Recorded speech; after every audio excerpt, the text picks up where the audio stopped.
السلام علیکم ورحمۃ اللہ وبرکاتہ۔ فہم القرآن کورس کلاس 154 میں آپ سب کو خوش آمدید ہے۔ اہلاً و سہلاً، مرحبا۔ آج کا ہمارا لیسن ہے سورہ مریم، آیت 1 to 35۔ رسول اللہ صلی اللہ علیہ وسلم نے ارشاد فرمایا، علماء ہی انبیاء علیہ السلام کے وارث ہیں، جبکہ انبیاء علیہ السلام نے اپنے ورثہ میں درہم اور دینار نہیں چھوڑا ہے، انہوں نے صرف اور صرف علم کا ورثہ چھوڑا ہے، لہٰذا جو اسے حاصل کرے تو وہ بڑے ہی خوش قسمت والا ہے۔ تو الحمدللہ، اللہ کا لاکھ لاکھ شکر احسان ہے کہ آپ سب ماشاءاللہ جو بھی یہاں ہیں اور جو سن رہے ہیں تو وہ سب کیا ہے، اللہ تعالیٰ کے جو ہے نا، اللہ تعالیٰ کے فضل و کرم سے وہ سب انبیاء کے وارث ہیں۔ تو اللہ تبارک تعالیٰ سے دعا ہے کہ اللہ سبحانہ تعالیٰ ہم سب کو اللہ تعالیٰ کے ہر احکامات، ہر جو حکم میں ہم سب کو سمع و اطاعت کرنے والا بنائے۔ کہنے سننے سے زیادہ اللہ تبارک تعالیٰ ہم سب کو عمل کرنے کی توفیق عطا فرمائے، اور ہم سب کے والدین کے آخرت میں درجات کی بلندی کا باعث بنا دے، آمین یا رب العالمین۔ نحمدہ ونصلی علی رسولہ الکریم، اما بعد، فاعوذ باللہ من الشیطان الرجیم، بسم اللہ الرحمن الرحیم، رب اشرح لی صدری ویسر لی امری واحلل عقدۃ من لسانی یفقہوا قولی، ربی زدنی علما، ربی یسر ولا تعسر وتمم بالخیر وبک نستعین، آمین یا رب العالمین۔ آیت دیکھیے، آیت نمبر ہے 1۔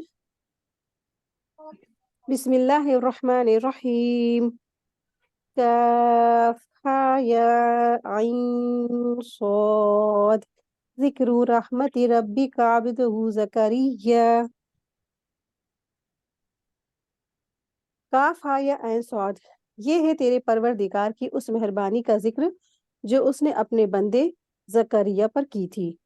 تو دراصل سورہ مریم ہے، اور سورہ مریم دراصل یہ جو سورہ مریم ہے، اس میں یہ خاص جو مکی صورت ہے، اور یہ مکہ میں نازل ہوئی، اور اس میں 98 آیتیں اور 6 رکوع ہیں۔ اور سورہ مریم کی آیت نمبر اللہ تبارک تعالیٰ نے سورہ مریم آیت نمبر 16 میں اللہ سبحانہ تعالیٰ نے فرمایا ہے، وَاذْكُرْ فِي الْكِتَابِ مریم اِذِ انتبذت من اہلہا مکانا شرقیہ۔ تو اس وجہ سے اس سورہ کا بھی نام کیا ہو گیا ہے، سورہ مریم ہو گیا۔ قرآن میں مریم علیہ السلام کے علاوہ دوسری کوئی عورت کا ذکر نہیں آیا، یعنی نام نہیں آیا، صرف اور صرف اس میں جو کسی عورت کا نام آیا ہے وہ مریم علیہ السلام کا نام آیا ہے، اور قرآن کریم میں تقریباً مریم علیہ السلام کا نام 30 بار یعنی 30 بار آیا ہے۔ اور یہ صورت کیا ہے، مکہ مکرمہ میں مسلمانوں کے ہجرت حبشہ سے پہلے نازل ہوئی تھی، جب مہاجرین حبشہ میں نجاشی کے سامنے پیش ہوئے، اور نجاشی نے جعفر بن ابی طالب سے قرآن کا کوئی حصہ سنانے کے لیے کہا، تو انہوں نے اس سورت کی ابتدائی آیتوں کی قرأت کی تھی، جن سے متاثر ہو کر نجاشی اتنا رویا کہ اس کی داڑھی آنسوؤں سے تر ہو گئی، بھیگ گئی، اور پھر اس کے دربار میں جتنے بھی علماء تھے، نصارہ کے علماء، وہ سب رونے لگے تھے۔ اور نجاشی نے سن کر کہا کہ دراصل یہ جو قرآن ہے اور کلام عیسیٰ جو کلام لے کر یعنی انجیل، دراصل یہ دونوں ہی ایک ہی مشعل کے کرنیں ہیں۔ دراصل اس صورت میں زکریا، یحییٰ، عیسیٰ، ابراہیم اور دیگر انبیاء علیہ السلام کا واقعات بیان کیے گئے ہیں، اور سورہ مریم میں دراصل انبیاء کرام پر جو انعامات ہیں ان سب کا یہ بیان والی سورت مبارک ہے، ٹھیک ہے۔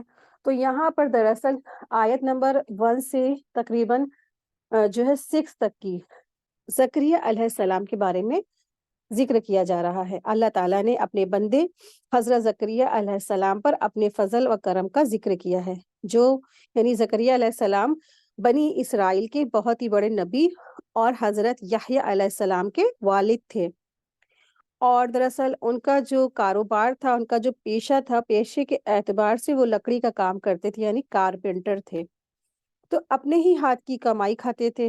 انہوں نے رات میں جب دنیا سو جاتی تھی اپنے رب سے خفیہ طور پر دعا کرتے تھے، اور انہوں نے دعا کی اور کہا کہ اے میرے رب، میری ہڈیاں کمزور ہو چکی ہیں اور سر کے بال بالکل سفید ہو گئے ہیں، اور اس سے پہلے کبھی بھی ایسا نہیں ہوا کہ تو نے میری دعا قبول نہ کی ہو۔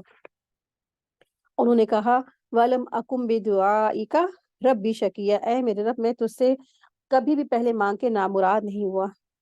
اور اللہ سے انہوں نے دعا کی کہ مجھے ایک لڑکا عطا فرما جو علم اور نبوت اور دعوت و تبلیغ کے کاموں میں میرا خاندان یعقوب کے اور دوسرے انبیاء کا وارث بن جائے، اور اے میرے رب تو اسے بلند اخلاق اور کردار والا بھی بنا۔ یعنی کہ بیٹا مانگا، ساتھ میں اس لیے مانگی انہوں نے اولاد، کیونکہ ان کا جو تبلیغ ہے اور جو ان کی جو علم کا ہے اس کو دوسروں تک پہنچانے کے مقصد سے مانگا، تاکہ ان کا کوئی وارث آ جائے۔ پراپرٹی وغیرہ نہیں مانگی۔ اب جیسے ابھی ہم لوگ نے پڑھی حدیث کہ انبیاء جو ہے نا درہم دینار نہیں چھوڑتے ہیں، ان کے جو ورثے میں ہوتا ہے دین ہوتا ہے، علم ہوتا ہے، قرآن و سنت ہوتا ہے۔ تو زکریا علیہ السلام کو اب یہ فکر ہوئی کہ میرے بعد جو یہ فریضہ ہے وہ کون سا انجام دے گا، اس کو کون لوگوں تک پہنچائے گا۔ تو اس نیت سے اللہ سے انہوں نے دعا کی، اور ساتھ ہی ساتھ انہوں نے یہ بھی کہا کہ اسے بلند اخلاق اور کردار والا بنا۔ اکثریت ہم سب جب بھی ضرورت ہوتی ہے اپنے بچوں کے لیے یا خود کے لیے جب اولاد مانگتے ہیں، بس یہی کہتے ہیں کہ اللہ اولاد دے دے، اولاد دے دے۔ پھر وہ جب اولاد ہو جاتی ہے تو اتنی نالائق اور نکمی نکل جاتی ہے کہ ماں باپ خون کے آنسو روتے ہیں، ہے نا۔ تو جب بھی اولاد مانگے ساتھ ساتھ یہ بھی مانگے کہ اللہ اسے نیک اور صالح والا کردار والا اور اچھے اخلاق والا تو بنانا۔ اور پھر سورہ آل عمران آیت نمبر 38 میں بھی حضرت زکریا علیہ السلام کا یہ واقعہ گزر چکا ہے، جبکہ انہوں نے حضرت مریم علیہ السلام کے پاس میراب میں نا طرح طرح کے قسم کے پھل آتے ہوئے دیکھے، تو اللہ تعالیٰ کی قدرت سے متاثر ہو کر اپنے بڑھاپے اور اپنی بیوی کے بانجھپن کے باوجود اللہ سے دعا کی تھی کہ اے اللہ مجھے ایک لڑکا عطا فرما۔ تو اللہ تعالیٰ نے ان کی دعا قبول کر لی اور انہیں بیٹے کی خوشخبری دی۔ تو انہوں نے لڑکے کی تمنا اس لیے کی تھی تاکہ ان کے بعد ان کی دعوت و تبلیغ کا کام جاری رہ سکے۔ تو یہاں سے ہی اسٹارٹنگ ہی یہی ہو رہی ہے۔ اب دیکھیں کاف یا عین صاد یہ کیا ہے؟ یہ حروف مقطعات ہے۔ ان کے معنی ہیں، ایسا نہیں کہا جا سکتا کہ نہیں ہے، معنی ہیں، لیکن اللہ سبحانہ تعالیٰ نے بتائے نہیں ہیں، ٹھیک ہے۔ رسول کو نہیں بتائے، نہ ہی رسول صلی اللہ علیہ وسلم نے ہم سب کو بتائے۔ اور پھر آیت نمبر 2 میں آپ دیکھیں کہ آغاز کس سے ہو رہا ہے کہ یہ ہے تیرے پروردگار کی اس مہربانی کا ذکر جو اس نے اپنے بندے زکریا پر کی تھی، یعنی کہ مہربانی یعنی نعمتوں کا، انعامات کا ذکر کا آغاز ہو رہا ہے۔ آیت دیکھیں آیت نمبر 3، جبکہ اس نے اپنے رب سے چپ کے دعا کی، ٹھیک ہے۔ تو اس سے پتہ چلتا ہے کہ اللہ تعالیٰ سے چپ کے بھی دعا کر سکتے ہیں، اور زور زور سے بھی، یعنی اپنے جیسے اپنے گھر میں اگر ہے نا، یہ نہیں کہا جانا کہ سڑکوں پہ کہیں پہ بھی کھڑے ہو کے چلا کے نہیں۔ تو اللہ تبارک تعالیٰ چاہے انسان دل میں مانگے، اللہ کو پکارے، چاہے زبان پہ دھیرے دھیرے اللہ کو پکارے، اللہ تعالیٰ کیا ہے؟ سننے والا ہے، ہر بات اللہ جانتا ہے، بندے کی پکار سنتا ہے۔ وَإِذَا سَأَلَكَ عِبَادِي عَنِّي، کہ جب آپ فرما دیجئے کہ جب بھی میرے بندے مجھ سے سوال کرتے ہیں میں ان کی پکار سنتا ہوں، ان کے جواب بھی دیتا ہوں۔ تو زکریا علیہ السلام نے فل کانفیڈنس سے اللہ سے دعا کی اور چپ کے ان کو پکارا، اور کیا فرمایا؟ آیت دیکھیں آیت نمبر 4 میں کہ اے میرے رب، اے میرے پروردگار، میری ہڈیاں کمزور ہو گئی ہیں اور سر بڑھاپے کی وجہ سے بڑا کٹا ہے، لیکن میں کبھی بھی تجھ سے دعا کر کے محروم نہیں رہا۔ اب دیکھیں کس کو بتا رہے؟ اللہ کو بتا رہے۔ اللہ کو سب کچھ معلوم ہے۔ اللہ کیا نہیں جانتا تھا کہ ان بوڑھے ہو گئے، ان کی ہڈیاں کمزور ہو گئی، ان کے سر کے بال بھی کیا ہو گئے ہیں؟ سفید ہو گئے، پھر بھی بتا رہے ہیں۔ تو یہ عاجزی اور انکساری سے وہ دعا کر رہے تھے، اپنی عاجزی سے انکساری سے اللہ سے گڑ گڑا کے وہ دعا مانگ رہے تھے۔ آپ دیکھیں جتنی آپ عاجزی اختیار کریں گے نا، تو جتنا آپ ایموشنل آئیں گے تو پھر دل سے دعا نکلتی ہے۔ تو انہوں نے دل سے دعا کی، اور ساتھ میں یہ بھی کہا کہ وَلَمْ أَكُمْ بِدُعَائِكَ رَبِّ شَقِيًّا، کہ میں کبھی بھی اللہ آپ سے مانگ کر کے محروم نہیں رہا۔ ایک طرح سے شکر کرنے کا انداز دیکھیے کہ کتنا بہترین شکر ادا کر رہے ہیں۔ اے اللہ میں نے جب بھی آپ سے دعا کی ہے آپ نے اسے قبول فرمائی ہے، ایسا کیسے ہو سکتا ہے اللہ کہ میں اس بار بھی آپ سے مانگوں آپ مجھے نہ دیں؟ تو یہ شکر گزاری بھی تھی ان کے دعا میں۔ آیت دیکھیں آیت نمبر 5 ہے، مجھے اپنے مرنے کے بعد اپنی قرابت والوں کا ڈر ہے، میری بیوی بھی بانجھ ہے، بس تو مجھے اپنے پاس سے وارث عطا فرما۔